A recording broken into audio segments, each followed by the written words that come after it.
तो दोस्तों स्वागत है आपका सीजेड अकेडमी पर। और आज हम लोग बात करने वाले हैं about important chapters from every subject. ठीक है, फिजिक्स हो, केमिस्ट्री हो, मैथमेटिक्स हो, हर एक सब्जेक्ट से हम लोग इम्पॉर्टेंट टॉपिक्स को उठाएंगे, इम्पॉर्टेंट चैप्टर्स को उठाएंगे, इम्पॉर्टेंट चैप्टर्स। ठीक है, फॉर जेई मेंस 2024।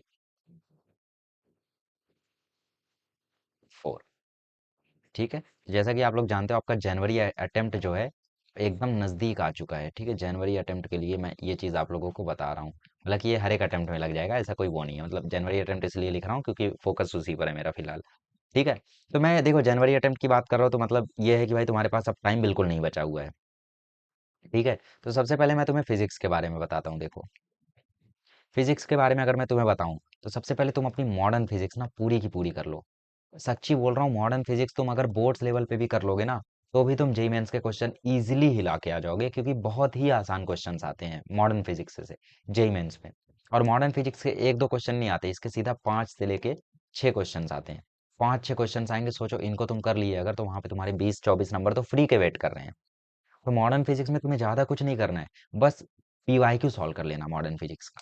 ठीक है, लेक्चर देखते अब मत बैठना। तुम क्या करना, तुम पीवाईक्यू सॉल्विंग कर लेना। क्यों? क्योंकि तुमने बोर्ड्स लेवल तो पढ़ा ही है। तुमने बोर्ड लेवल पे तो मॉडर्न फिजिक्स को अच्छे से पढ़ा ही है।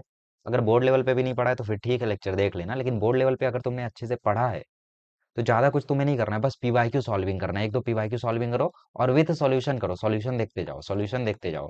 क्यों पता है? क्योंकि एक मोमेंट के बाद आपको ये लगेगा, अरे ये क्वेश्चन तो अभी थोड़ी देर पहले यहाँ आया था, अरे सेम क्वेश्चन तो अभी आया था, अरे सेम क्वेश्चन तो अभी आया था। क्योंकि जेई वाले इतना ज्यादा पेपर बना रहे हैं ना कि बेसिकली क्वेश्चन का पैटर्न लोग ज्यादा कुछ कर ही नहीं सकते। तो बेसिकली सिमिलर टाइप का क्वेश्चन आपको मिलता रहेगा, सिमिलर टाइप का क्वेश्चन आपको मिलता रहेगा। अल्फा डीके हो गया, बीटा डीके हो गया, लॉ ऑफ रेडियो एक्टिविटी हो गया। ठीक है, ऐसे क्वेश्चन आपको सिमिलर मिलते रहेंगे। तो जब आप लोग पीवाईक्यू सॉल्विंग करोगे ना, जैसे आपसे क्वेश्चन नहीं हुआ, आपने सॉल्यूशन देखा लिख लिया, सेकंड क्वेश्चन किया नहीं हुआ, सॉल्यूशन देखा लिख लिया। ऐसे ऐसे जब आप 44वें 43वें क्वेश्चन पर पहुंचोगे तो आपको पता चलेगा, अरे ये तो 10वें के जैसा है, अरे ये तो 12वें के जैसा है। और ऐसे ही धीरे धीरे आपसे क्वेश्चन होने लगेंगे। तो एक दिन बैठो और पूरी की पूरी मॉडर्न फिजिक्स निपटा दो। ठीक है, आज के सेशन से 50 नंबर लेकर जाओगे अगर अगर अच्छे से सेशन को देख लेते हो तो। पीवाईक्यू सॉल्विंग करो, दैट्स इट। ठीक है, उसके बाद करंट इलेक्ट्रिसिटी चैप्टर बिल्कुल मत छोड़ना। करंट इलेक्ट्रिसिटी चैप्टर इतना इजी है ना, इतना इजी है कि मैं मतलब इसके बारे में तो कुछ कहना ही नहीं चाहता। क्यों पता है? क्योंकि करंट इलेक्ट्रिसिटी चैप्टर के क्वेश्चन जो है, चाहे वो कलर कोडिंग का हो, ठीक है, रेजिस्टेंस जो पता करने आता है कि भाई रेड ग्रीन येलो ब्राउन इससे मतलब कोड वो बनाया गया है। ठीक है, तो रेजिस्टेंस की वैल्यू पता करो, तो ये सारे क्वेश्चन जो हैं ये बहुत ही सिमिलर टाइप होते हैं। तो बेसिकली करंट इलेक्ट्रिसिटी के आप सिर्फ पीवाईक्यू देखो दो तीन, आपको खुद ही पता चल जाएगा कि कितना सिंपल इसका पैटर्न है। कहीं पे आपको मीटर ब्रिज का क्वेश्चन होगा, कहीं पे आपको पोटेंशियोमीटर का क्वेश्चन होगा। बस सिंपल सिंपल क्वेश्चन होते हैं। ठीक है, अगर आपकी बोर्ड्स लेवल प्रिपरेशन है, अगर आपकी बोर्ड्स लेवल पर करंट इलेक्ट्रिसिटी अच्छे से प्रिपेयर्ड है तो बेसिकली आप सिंपली पीवाईक्यू करो। ठीक है, और आपका करंट इलेक्ट्रिसिटी इजीली निपट जाएगा। ठीक है, करंट इलेक्ट्रिसिटी हो गया, मॉडर्न फिजिक्स हो गया। और अगर अभी तक कुछ नहीं हुआ है तो बस यहाँ तक मैं छोड़ता हूँ। अब मैं बढ़ता हूँ केमिस्ट्री पे। ठीक है, अगर अभी फिजिक्स के बारे में मुझे और भी कुछ स्ट्राइक होता है तो मैं आपको वो भी बताऊंगा। चलो केमिस्ट्री की बात करते हैं। तो केमिस्ट्री का मेजर पोर्शन क्या है? बेसिकली केमिस्ट्री का मेजर पोर्शन है फिजिकल, इनऑर्गेनिक, ऑर्गेनिक। ठीक है, टाइम बहुत कम बचा है तो अगर आपसे ऑर्गेनिक नहीं हुई है तो अब भी नहीं हो पाएगी। इनऑर्गेनिक में क्या करो ना, रीड वीड मत करो एनसीईआरटी, पीवाईक्यू सॉल्विंग शुरू करो। पीवाईक्यू सॉल्विंग शुरू करो, दैट्स इट। बैठो, ऐप खोलो। एक ऐप आता है जेईमेंस पीवाईक्यू करके, कुछ 99 रुपए का सब्सक्रिप्शन आता है 1 साल का, वो ले लो, मैंने भी वही लिया था। ठीक है, तो इनऑर्गेनिक के पीवाईक्यू सॉल्विंग करना शुरू करो सिंपली। फिजिकल केमिस्ट्री के कुछ फिक्स्ड पैटर्न के क्वेश्चन होते हैं, कुछ एक फिक्स्ड पैटर्न होता है, उसके बेसिस पे क्वेश्चन आते हैं। ये फिक्स्ड पैटर्न बेसिकली मोल कंसेप्ट पे लागू होगा, रेडॉक्स रिएक्शन पर लागू होगा, ठीक है, स्ट्रक्चर ऑफ एटम पर लागू होगा। ठीक है, तो फिजिकल केमिस्ट्री के कुछ फिक्स्ड पैटर्न वाले क्वेश्चन आते हैं, इनके पीवाईक्यूज को आप लोगों को प्रैक्टिस करना है। मतलब यहाँ से कह सकते हो आप लोग कि अगर इतनी चीजें आप करते हो, इतनी पीवाईक्यू सॉल्विंग वगैरह करते हो, तो यहाँ से 3 से 4 क्वेश्चन आप लोग इजीली बना के ले जाओगे। क्योंकि इनऑर्गेनिक में जैसे हाइड्रोजन अच्छा ये सब तो खैर मेटलर्जी वगैरह तो हटा दिए हैं, वरना होता ऐसा था कि भाई सिमिलर टाइप के क्वेश्चन बार बार बार बार बार बार बार बार रिपीट होते थे। ठीक है, तो खैर ठीक है, अब तो हटा दिया उनको। तो फिर फिलहाल जो चैप्टर बचा हुआ है उनका पीवाईक्यू सॉल्विंग करो, ज़्यादातर चांस है कि क्वेश्चन वहां से फंस जाए। ठीक। चलो बात करते हैं मैथमेटिक्स की। अब मैथ्स में देखो टाइम बहुत ही कम बचा हुआ है, तो बेसिकली इस कम टाइम में आप लोग क्या कर सकते हो, सेट एंड रिलेशन कर सकते हो। ठीक है।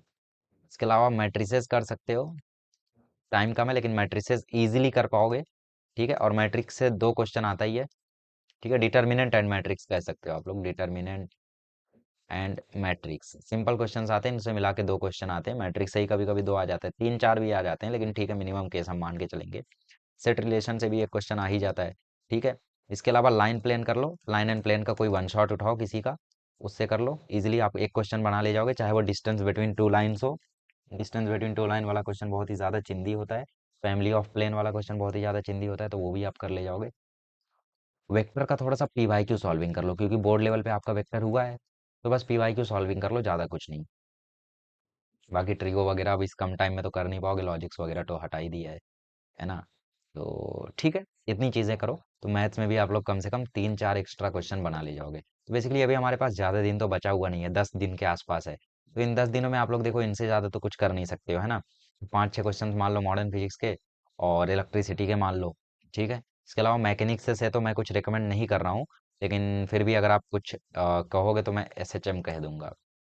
ठीक है, SHM आप एक कर सकते हो। इसके अलावा और कुछ तो नहीं है।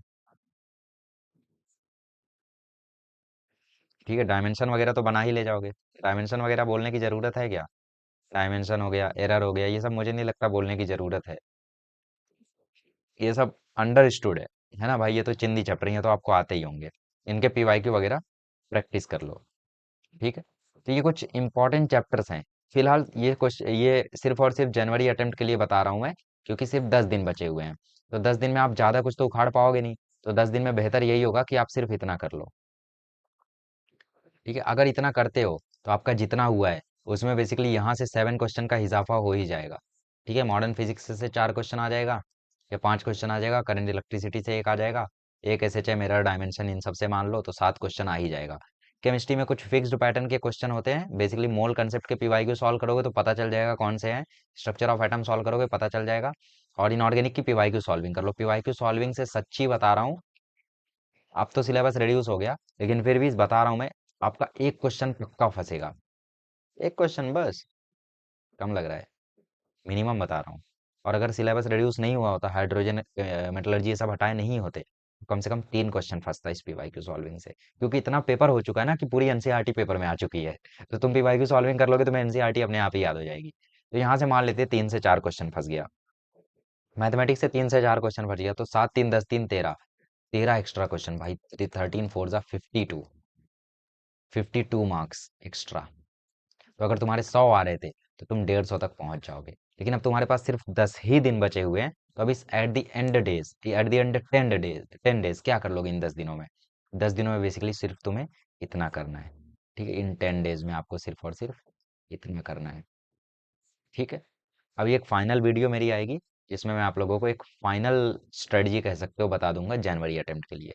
ठीक है, चलिए मिलते हैं अगले वीडियो में। Thank you so much.